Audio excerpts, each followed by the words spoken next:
Election ദിവസത്തിലെ ഏറ്റവും ശ്രദ്ധേയമായ കാഴ്ചകൾ എന്താണെന്ന് അറിയാമോ? നമ്പർ 1 കേരളത്തിലെ ഹൈടെക് സ്കൂളുകൾ എന്ന് വിശേഷിപ്പിച്ച് വെച്ചിരിക്കുന്ന ഗവൺമെന്റ് സ്കൂളുകളുടെ യഥാർത്ഥ അവസ്ഥ. ഓരോ സ്കൂളിലും ഓരോരുത്തരും വോട്ട് ചെയ്യാൻ പോകുമ്പോൾ ആ ചുവരിലേക്കൊക്കെ ഒന്ന് നോക്കിയാൽ മതി, എത്രത്തോളം വൃത്തിയുണ്ട്. നോർമലി നമുക്കറിയാമല്ലോ, ഒരു ചുവരിന് വൃത്തിയുണ്ടോ എന്നതാണ് അതെങ്ങനെ ആ കെട്ടിടം മെയിൻറ്റെയിൻ ചെയ്യുന്നു എന്നതിന്റെ ഒരു തെളിവ്. ഞാനിപ്പോ നിങ്ങളെ കാണിക്കാൻ പോകുന്നത് പിണറായി വിജയൻ, കേരളത്തിന്റെ മുഖ്യമന്ത്രി പിണറായിയിൽ തന്നെയുള്ള അദ്ദേഹത്തിന്റെ സ്വന്തം സ്ഥലത്തുള്ള ഒരു സ്കൂളിൽ പോയിട്ട് വോട്ട് ചെയ്ത ആ ഒരു പിക്ചറാണ്. തൊട്ടപ്പുറത്തുള്ള ചുവരൊന്ന് നോക്കൂ.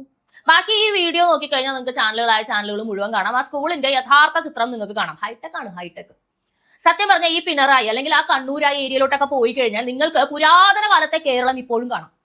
അതായത് ഇങ്ങനെ 2-3 നിലയുള്ള കെട്ടിടങ്ങൾ, പഴയ ടൈപ്പ് ട്യൂട്ടോറിയലൊക്കെ നടത്തിയിരുന്നേ, ഇങ്ങനെ ഈ പലകയൊക്കെ എടുത്ത് ഇങ്ങനെ വാതിലടക്കാൻ പറ്റുന്ന ഇപ്പോഴും ഉള്ള അതൊക്കെ ഇപ്പോഴും നിങ്ങൾക്ക് അവിടെ ചെന്നാൽ കാണാം. വേറെ എവിടെ ചെന്നാലും അങ്ങനെ ഒരു കേരളം നിങ്ങൾക്ക് കാണാൻ പറ്റില്ല.